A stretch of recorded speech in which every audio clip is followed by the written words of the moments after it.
Bismillahirrahmanirrahim. Assalamualaikum warahmatullahi wabarakatuh. Alhamdulillahi assalatu wassalamu ala rasulillah wa ala alihi wa sahbihi wa mawalah. Nashhadu an la ilaha illallah wa nashhadu anna muhammadan abduhu wa rasuluh alladhi la nabiyya wa la rasula ba'dah. Qala Allah Ta'ala fi kitabil karim. A'udzu billahi minasy syaithanir rajim. Bismillahirrahmanirrahim. Ya ayyuhalladzina amanu taqullaha wa qulu qawlan sadida. Yuslih lakum a'malakum wa yaghfir lakum dhunubakum wa man yuti'illaha wa rasulahu faqad faza fawzan 'azima. Jamaah salat maghrib yang dimuliakan oleh Allah Subhanahu wa taala. Tiada kata yang pantas kita ucapkan melainkan rasa puji syukur kita kehadirat Allah Subhanahu wa taala yang mana hingga detik ini Allah Subhanahu wa taala masih melimpahkan begitu banyak kenikmatan kepada kita sehingga kita dengan mudah melangkahkan kaki kita, mengayunkan tangan kita menuju panggilan Allah Subhanahu wa taala, yakni salat maghrib secara berjamaah dan dibarengi dengan talabul ilmi, yang mana di dalamnya banyak keutamaan-keutamaan, dalil-dalil tentang ilmu ini. Sebagaimana Nabi sallallahu alaihi wasallam bersabda, "Man salaka tariqan yaltamisu fi 'ilman, sahalallahu lahu bihi tariqan ilal jannah." Barang siapa yang menempuh suatu jalan untuk menuntut ilmu, maka Allah akan mudahkan jalan baginya menuju surga. Kedua kalinya salawat serta salam semoga senantiasa tetap tercurahkan kepada baginda Nabiullah Muhammad sallallahu alaihi wasallam. Beliaulah uswatun hasanah, suri tauladan bagi kita. Beliaulah idola kita. Maka barang siapa yang mengikuti jejak langkah beliau, insyaallah akan selamat baik di dunia maupun di akhirat. Jamaah rahimakumullah, seperti biasa hari ini hari Jumat malam Sabtu kita mengadakan ta'lim, dan insyaallah ta'lim pada malam hari ini akan diisi oleh beliau Ustaz Dr. Mustato MPDI. Alhamdulillah beliau telah hadir tengah-tengah kita. Untuk mempersingkat waktu, marilah kita buka acara taklim pada malam hari ini dengan membaca lafaz basmalah. Bismillahirrahmanirrahim.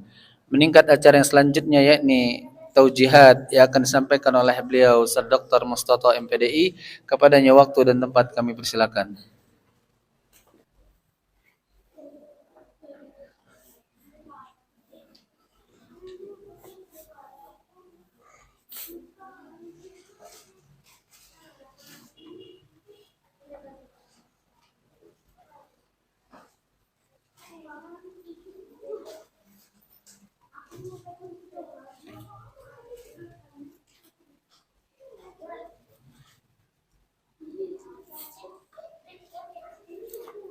Bismillahirrahmanirrahim. Assalamualaikum warahmatullahi wabarakatuh.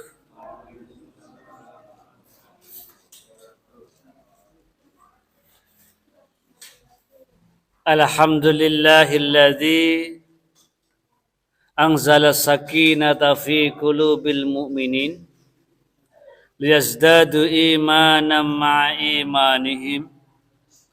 Walillahi junudus samawati wal ard wallahu alimun hakim. Asyhadu la ilaha illallah wa asyhadu anna Muhammadan abduhu wa rasuluh arsalahu ila nasi kafatan basyara wa nadhira hadiyan ilal haq wa da'iyan ilaih warsadu yu'allama ummatuh anal alama salihan tariqas sa'adah wal fawzil azim. Qala Allah Ta'ala fi kitabil karim. A'udzu billahi minasy syaithanir rajim. Bismillahirrahmanirrahim. Ya ayyuhalladzina amanu taqullaha haqqa tuqatih wa la tamutunna illa wa antum muslimun. Amma ba'du. Keluarga jamaah salat maghrib Masjid Al-Jihad yang dirahmati Allah Subhanahu wa taala. Alhamdulillah, syukur atas nikmat-nikmat Allah yang diberikan kepada kita sehingga kita bisa berjumpa bermuwajahah di rumah Allah yang mulia ini, Masjid Al-Jihad, dalam keadaan sehat. Amin Allahumma amin. Yang ada sakit semoga Allah lekas sembuhkan. Yang rezekinya seret semoga Allah lancarkan. Yang urusannya sulit semoga Allah mudahkan. Yang punya utang semoga Allah cepat lunaskan utangnya. Amin. Yang belum punya jodoh semoga Allah mudahkan dalam mencari jodohnya. Amin Allahumma amin. Bapak Ibu, senang sekali alhamdulillah pasca Ramadan ini kita bisa berjumpa kembali dalam keadaan sehat, dan tidak ada jaminan memang di Ramadan yang akan datang apakah kita ini masih bisa berjumpa ataukah tidak.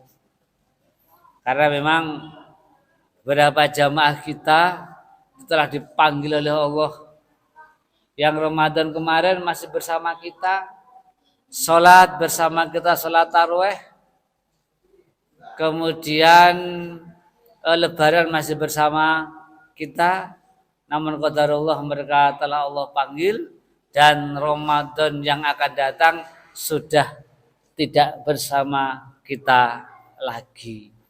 Nah, apa artinya? Artinya bahwa kita ini dibatasi dengan umur. Kita ini dibatasi dengan ajal. Sebagaimana simulasi Rasul pernah memberi suatu simulasi, membuat simulasi. Rasul itu pernah menggaris kotak segi 4. Seret, menggaris kotak segi 4. Kemudian di tengah-tengahnya adalah manusia, ya kan? Kemudian Rasul menyatakan bahwa garis kotak segi 4 itu merupakan ajal manusia. Bahwa kita ini dibatasi dengan umur, dibatasi dengan ajal. Mau tidak mau, siap atau tidak siap, kalau kita sudah menyentuh garis kotak segi 4, kita akan mati. Yang ada di sini yang sudah siap mati berapa orang? Sudah siap, Pak Haji? Siap. Wah, kendel banget, Pak. Siap, orang siap ya kudu siap. Seperti mbah kita, nenek moyang kita, engkong kita sudah meninggal, Pak. Orang tua kita sudah meninggal. Dan pada saatnya juga kita akan meninggal. Maka sering saya sampaikan menjadi inspirasi itu kan ya, di Batang Hari itu di Masjid Jami itu ya kan, antara tempat wudhu dan masjid di Serambi itu ada kotak amal. Tapi tulisannya bukan kotak amal.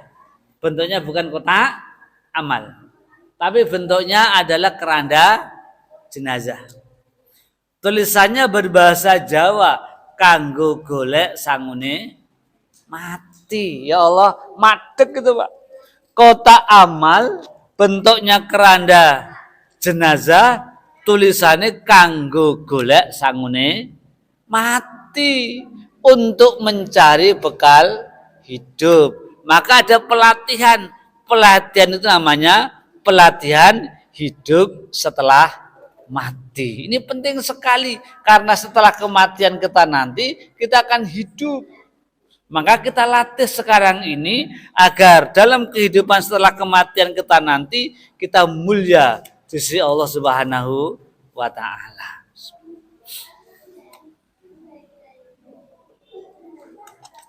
Hidup yang tidak lama ini kita gunakan maksimal, Pak. Paling 60, 70 rata-rata umur manusia. Kita sudah berapa? Terus berhitung. Orang yang umurnya lebih dari 70 tahun ada, namun jumlahnya sedikit. Ya maruma ummati baina sitin ila sab'ina. Rata-rata umur umat Muhammad ini paling tua, mentok-mentoknya berapa tahun? 60 tahun sampai dengan 70 tahun. Maka kita maksimalkan dengan mencari bekal, mencari amal, memaksimalkan ibadah ini. Baik jamaah sekalian. Yo, yang hadir di sini yang sakit ada enggak? Keluarganya yang sakit ada? Ada. Ada sakit boyoan, ada kanker. Ada kanker. Ada yang gudiken. Darah tinggi, macam-macam. Ada yang dapat ujian dari anak? Ada. Ada yang dapat ujian dari pasangan hidup, istri atau suami? Ada. Itulah Pak kehidupan.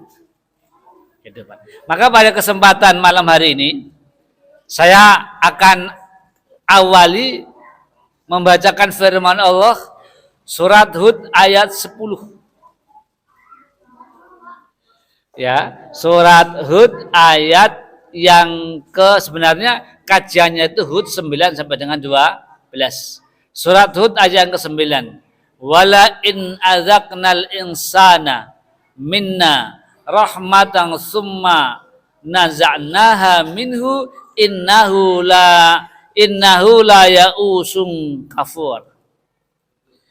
Dan jika kami rasakan kepada manusia suatu rahmat atau bukan nikmat Allah dari kami, manusia telah Allah berikan rahmat, manusia telah Allah berikan nikmat, kemudian nikmat itu, kemudian rahmat itu kami cabut darinya. Manusia setelah mendapatkan rahmat, manusia telah mendapatkan nikmat, terkadang nikmat itu dicabut oleh Allah Subhanahu wa taala. Coba sekalian dalam mata Allah, maka pastilah manusia itu menjadi putus asa, lagi tidak berterima kasih. Apa artinya? Setelah kita ini mendapatkan berbagai macam nikmat-nikmat Allah, kemudian nikmat Allah itu Allah kurangi, Allah cabut nikmat-nikmat itu menjadi sebuah penderitaan, manusia tidak suka. Manusia itu gersula. Gersula itu apa? Gersula itu? Gersula itu bahasa Indonesia apa gersula itu? Mengeluh, berputus asa, enggak suka, Pak. Gitu. Ya Allah ya Rabb, illal ladzina sabaru, di ayat yang ke-11, kecuali orang-orang yang sabar, wa amilus shalihat, dan beramal soleh, ulaika lahum maghfiratun wa ajrun karim, mereka itu adalah akan mendapatkan ampunan dan balasan yang besar. Jamaah sekalian, kita ini kalau berdoa itu kan sing baik-baik toh Pak. Ayo, siapa yang doanya jelek ada enggak? Enggak ada. Doanya itu yang sering pakai doa sapu jagat. Apa ada sapu jagat itu? Rabbana atina fid dunya hasanah wa fil akhirati hasanah wa qina adzabannar. Ya Allah, aku mohon kepadamu ya Allah, berilah kami kebaikan di dunia ya Allah.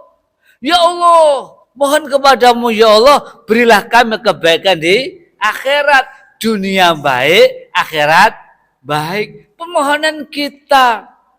Gak ada orang itu yang berdoa kok jelek.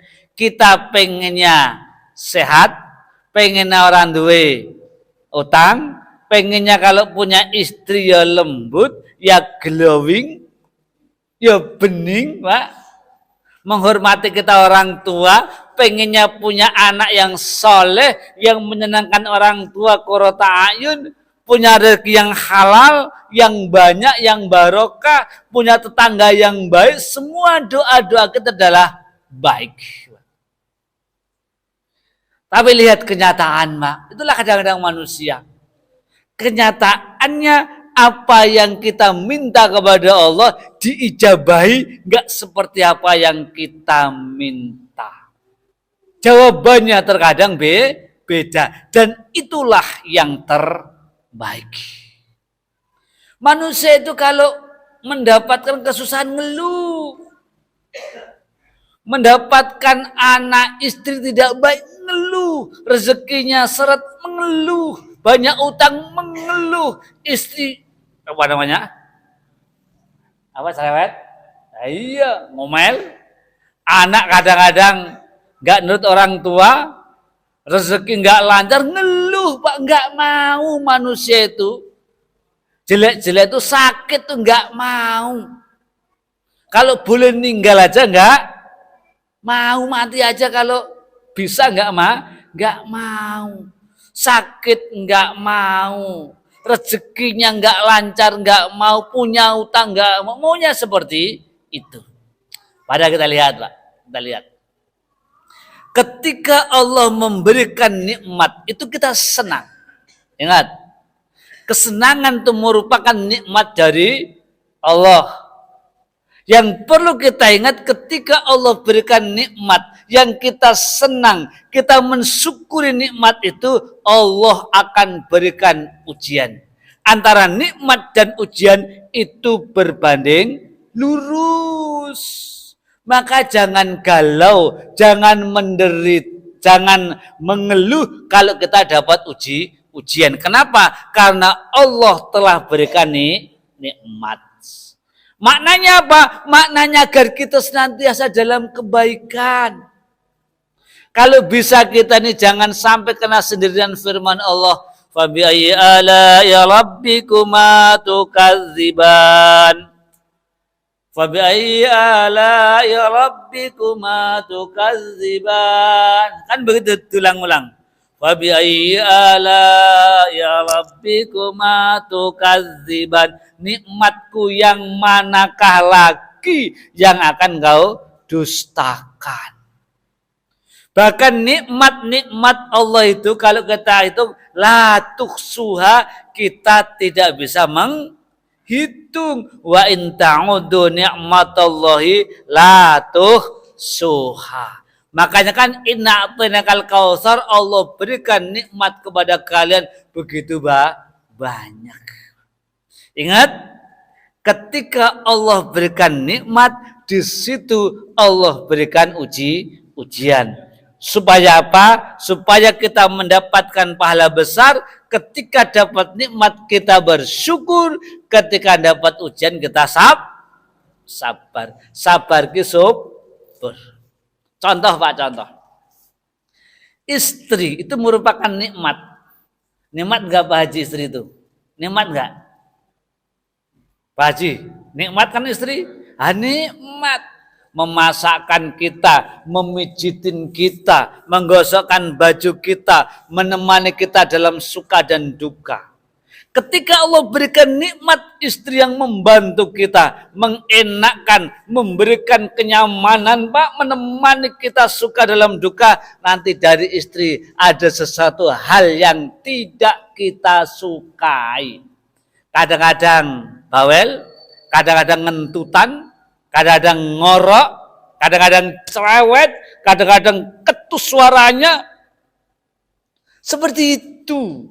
Kenapa? Karena istri telah mendatangkan nikmat bagi kita suami, maka dari istri akan menimbulkan suatu hal yang kita tidak suka, dan itulah merupakan ujian, dan di saat itu Allah akan memberikan kita pahala sabar.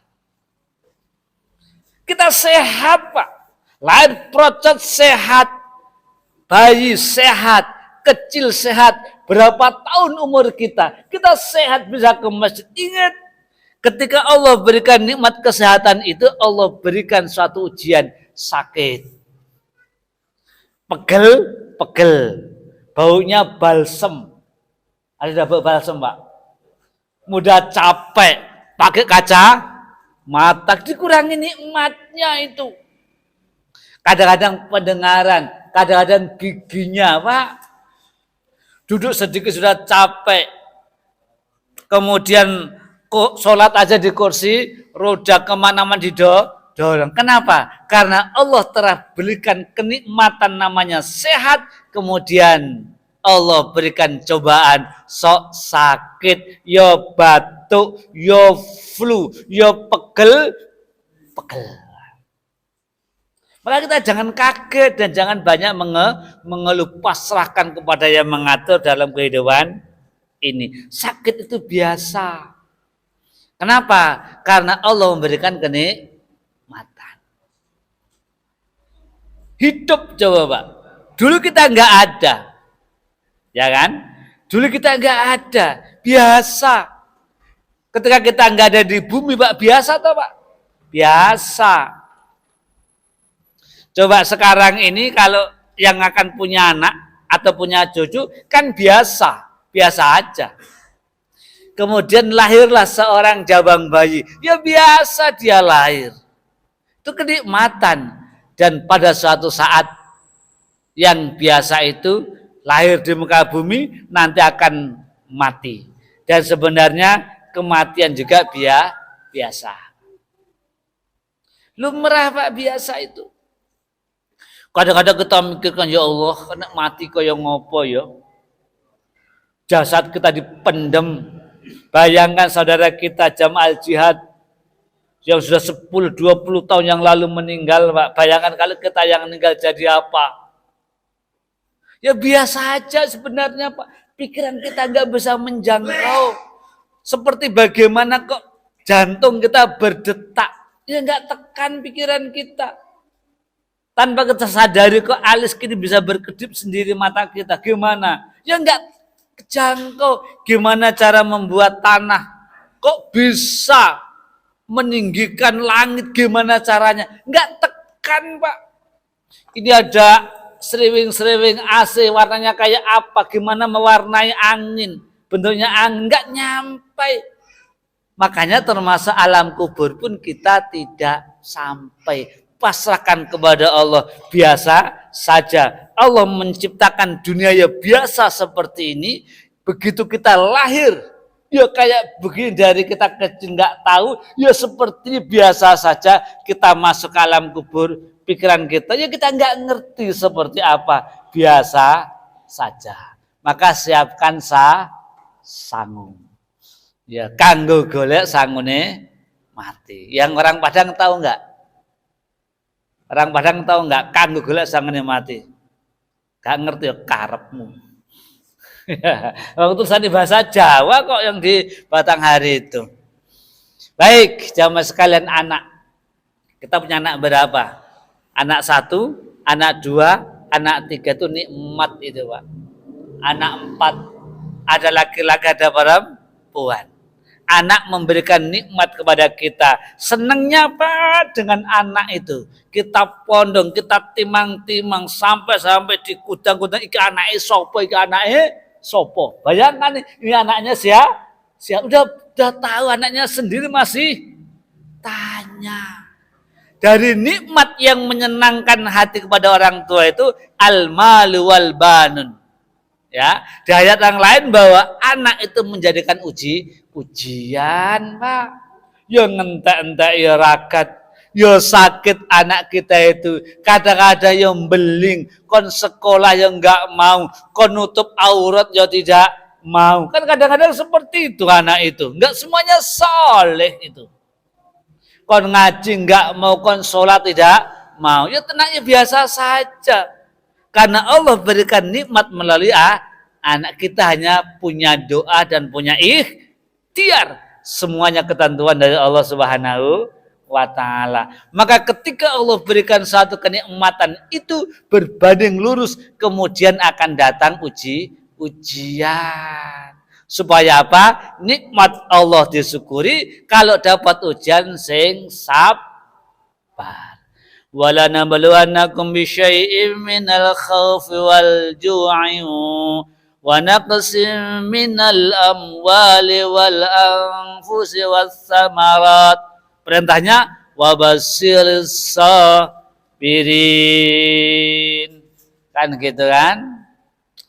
Kalau di dalam ayat yang lain tentang nikmat, la'allakum tashkurun, Allah jadikan wajalakum sam'a wal absara wal afidah. Kan gitu. Kemudian di ayat yang lain itu Allah ciptakan, berikan kita telinga, pendengaran, penglihatan. Supaya apa? La'alakum tashkurun. Nikmat Allah disyukuri, kemudian ujian sabar. Enggak enak perintahnya ngeluh ku janjane kuwi, Pak.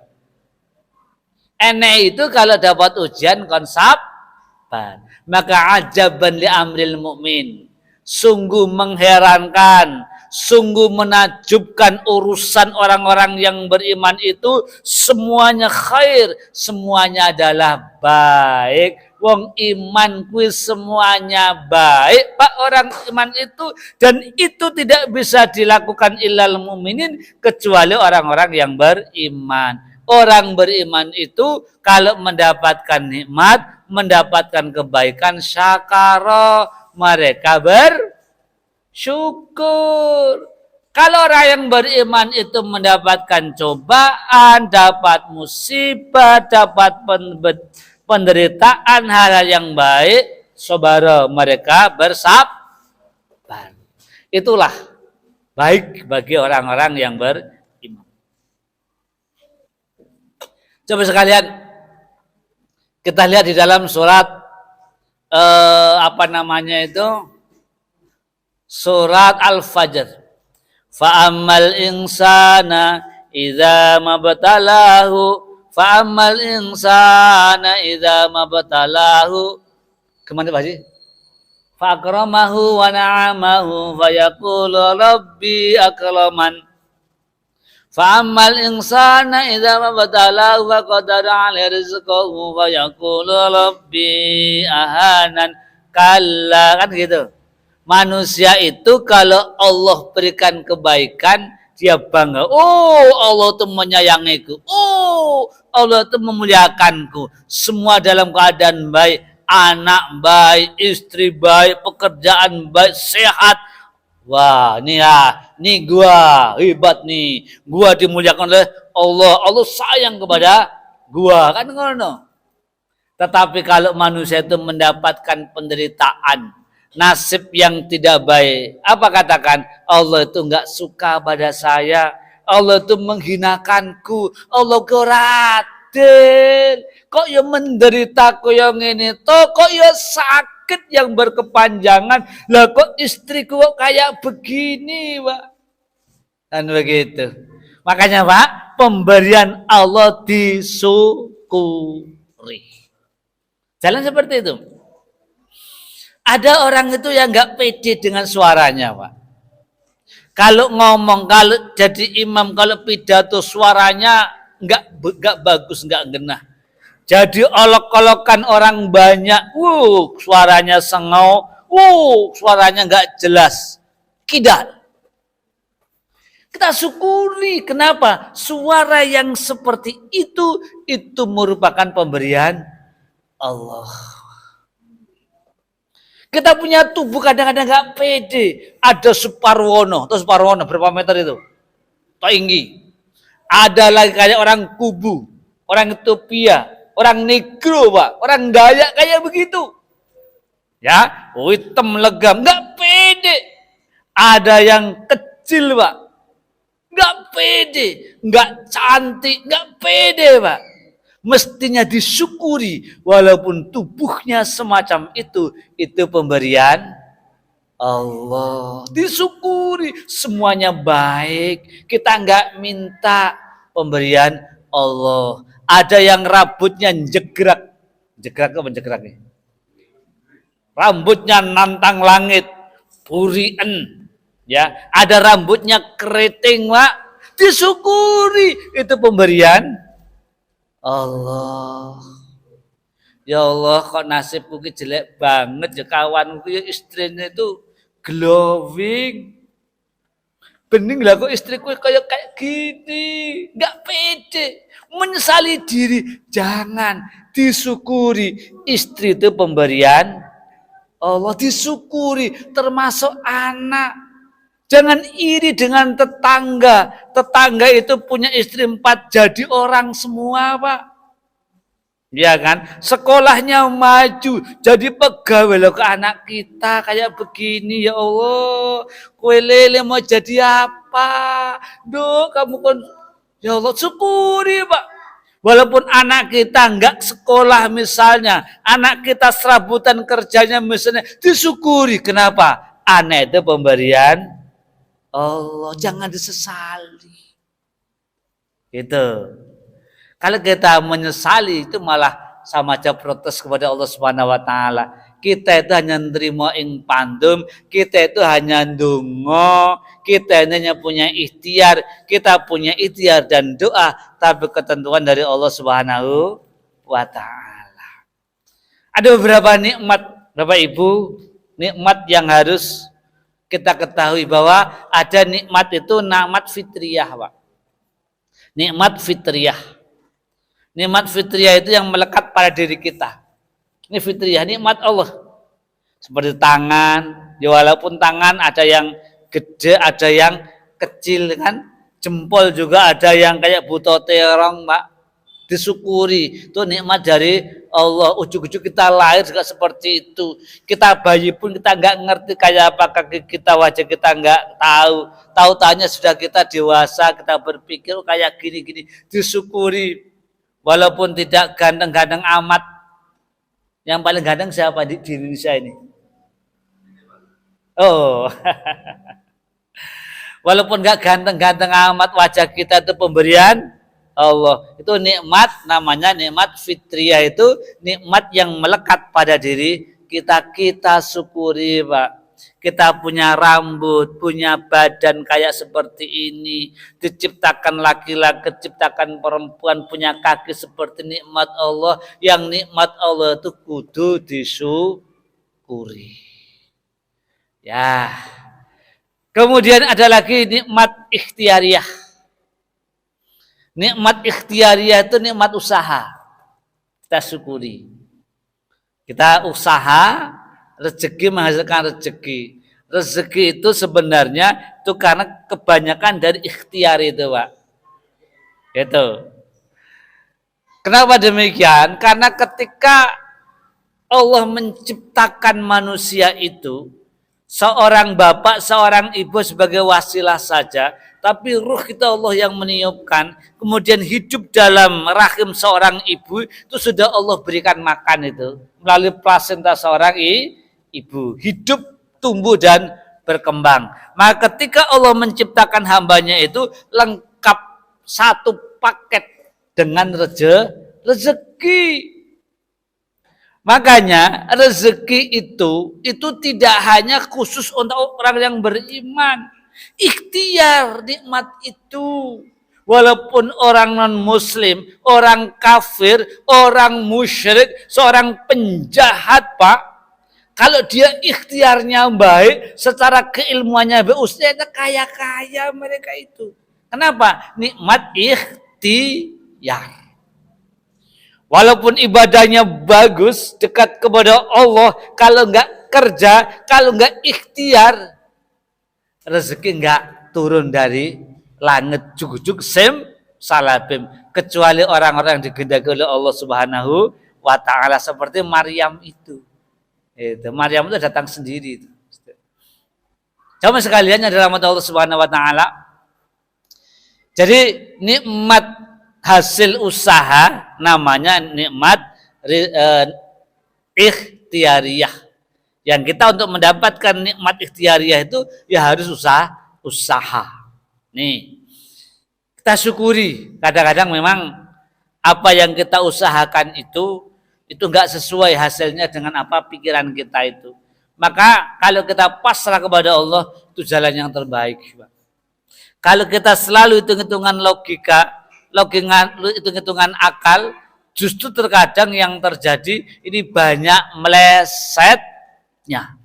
Tapi kalau kita sandarkan kepada Allah, kita berdoa, kita ikhtiar, kita pasrahkan kepada Allah, inilah yang menyelamatkan kita. Jamaah yang dirahmati Allah Subhanahu wa ta'ala, nikmat-nikmat yang Allah berikan kepada kita, ini sebenarnya banyak bentuknya. Banyak bentuknya. Ada juga nikmat ketenangan, Pak. Nikmat ketenangan. Itu kan nikmat itu. Walaupun hartanya banyak, walaupun rezekinya banyak, kalau Allah enggak berikan sebuah nikmat tentang ketenangan, mereka enggak akan tenang. Rezeki ketenangan juga merupakan sebuah rezeki. Kalau enggak Allah berikan sakinah, ya, ketenangan pada diri seorang muslim, itu pun juga mereka tidak akan tenang. Gersulot terus, merasa kurang terus. Jamaah sekalian, ada lagi nikmat agama. Nikmat agama. Nikmat agama itu nikmat iman, ini yang tertinggi. Karena dengan nikmat iman, nikmat agama itu manusia akan menemukan jalan yang lurus. Dia punya rem, dia akan taat kepada Allah Subhanahu wa ta'ala. Yang membedakan nanti mereka itu akan masuk surga ataupun tidak, itu karena nikmat iman ini, nikmat agama ini. Ketika mereka membantu orang fakir, orang miskin, menyantuni orang-orang miskin, baik muslim ataupun non-muslim, sama-sama menyantuni, sama-sama membantu. Ada bencana alam, ada fakir miskin, non-muslim pun membantu, Pak.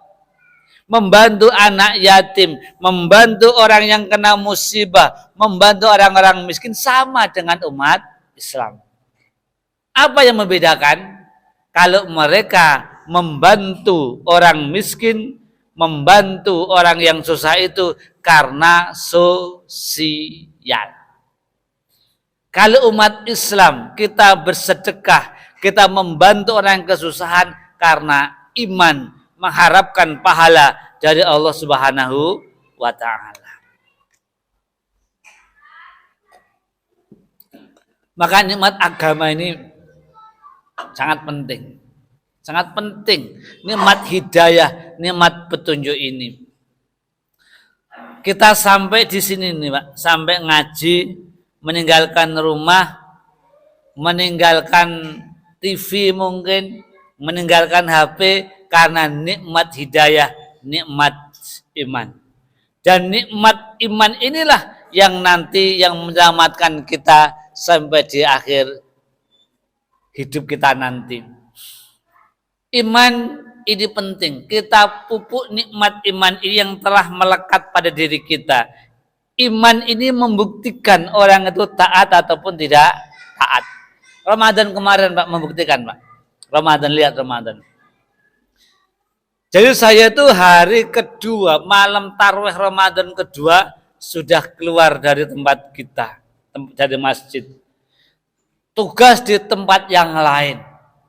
Hari kedua, hari ketiga, keempat, seterusnya di awal-awal penuh masjid musola itu. Bahkan ada yang sampai teras, bahkan ada yang sampai mendirikan tenda. Penuh berjubel. Hari ke-11 sudah mulai berkurang. Hari ke-14 berkurang. Hari 19 berkurang. Hari 25 berkurang. 27 berkurang. Kemudian bahkan setelah Idul Fitri, back to basic, kembali seperti semula. Mereka banyak yang tidak ke masjid.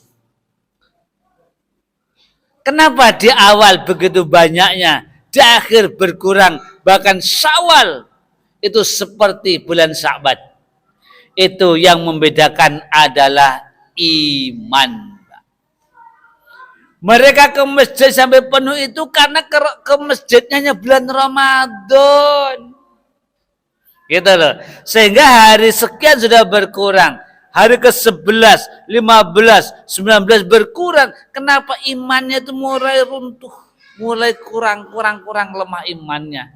Tapi saya yakin kepada Bapak Ibu yang hadir di sini, yang ngaji karena iman. Nggak dibayar, nggak dikasih apa-apa, ngaji karena iman. Di bulan Syawal pun ngaji sampai dengan nanti Sya'ban ngaji menunjukkan imannya baik sehingga Ramadan tetap juga ke masjid, pasca Ramadan pun juga ke masjid, Pak. Tapi kalau ke masjidnya hanya bulan Ramadan karena memang imannya hanya di bulan Ramadan bar yo bar. Maka setelah Ramadan ya wassalam. Kenapa? Karena ke masjidnya hanya di bulan Ramadan. Maka pengajian di Al-Jihad ini luar biasa, Pak. Pengajian ba'da maghrib ada. Pengajian syuruk juga ada. Pengajian ba'da subuh pun ada. Agar apa? Agar iman kita ini baik. Kemudian ada pengajian-pengajian kalau tempat lain PHBI. Ramadan coba kultum tarweh subuh, bahkan tempat kita ini ketika Ramadan dihadirkan seorang yang hafid 30 juz. Agar apa? Agar ibadah di bulan Ramadan baik. Agar apa? Agar imannya juga baik, tebal. Kan yang menyelamatkan kita itu adalah iman. Yang jelas sebagai penutup bahwa ketika Allah berikan nikmat, Pak, kesenangan nikmat itu Allah berikan ujian. Makanya kita siap-siap, Pak, siap-siap mental. Tatkala kita diuji dari anak, kadang-kadang diuji. Dari istri, dapat ujian dari istri. Dari harta pekerjaan, itu kadang-kadang diuji. Dari kawan, dari tetangga. Kenapa Allah berikan ujian kepada kita? Allah berikan cobaan pada kita. Allah kadang-kadang memberikan musibah karena Allah telah memberikan nikmat. Sebagaimana Allah yang telah menghidupkan manusia, maka Allah akan mencabut penghidupan itu menjadi sebuah kematian. Maka kita siapkan semuanya agar kita tidak banyak mengeluh kepada manusia tatkala mendapatkan penderitaan, mendapatkan cobaan itu, karena itu berbanding lurus Allah berikan nikmat, Allah itu berikan ujian. Maka ketika dapat nikmat syukuri, dan ketika dapat ujian sabar. Maka menjadi tidak fair, tidak adil ketika kita senangnya dapat nikmat, syukur betul dapat nikmat, riang gembira dapat nikmat, kemudian mengeluh ketika dapat hal-hal yang tidak menyenangkan. Baik, waktunya habis. Ini pembagian santunan. Ya, santunan untuk Adinda Alisa, langsung aja ya, Pak ya. Ya. Adinda Alisa sama Ananda Bagas. Ayo. Adinda Alisa sama Ananda Bagas untuk bisa maju.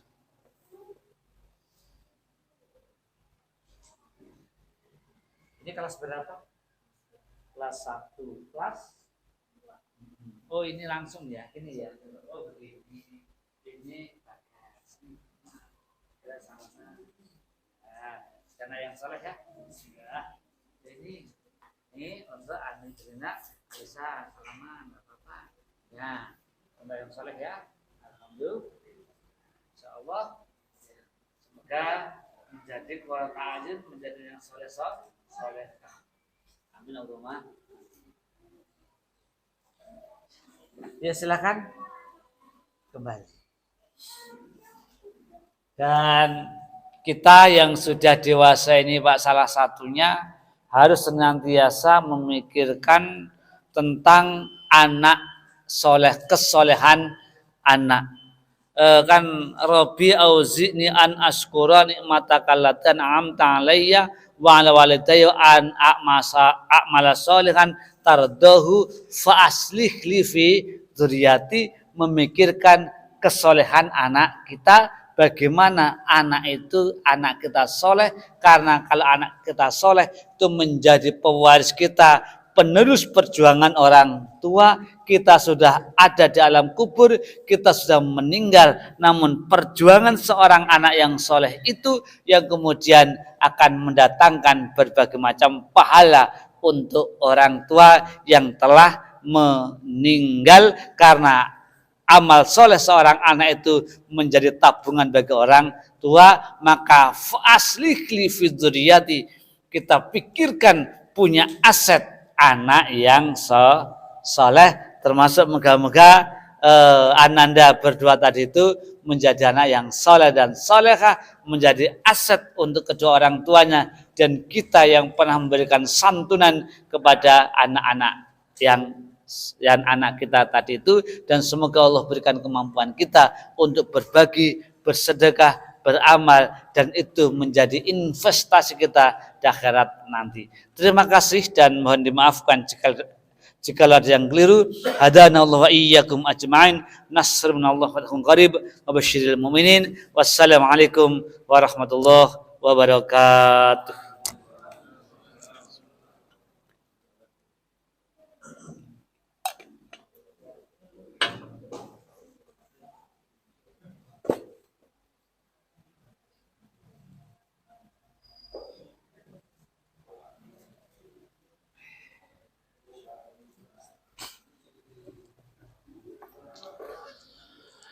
Jamaah rahimakumullah, demikian tadi taujihat yang disampaikan oleh beliau Ustaz Dr. Mustato.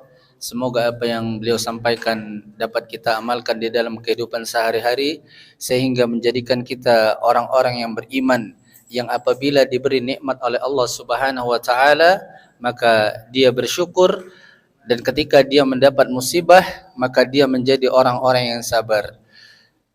Dan acara selanjutnya yakni penutup, marilah kita tutup acara ta'lim pada malam hari ini dengan baca lafaz hamdalah dan kafaratul majlis. Alhamdulillahi rabbil alamin. Subhanakallahumma wa bihamdika asyhadu an la ilaha illa anta astaghfiruka wa atubu ilaik. Akhirul kalam, assalamualaikum warahmatullahi wabarakatuh.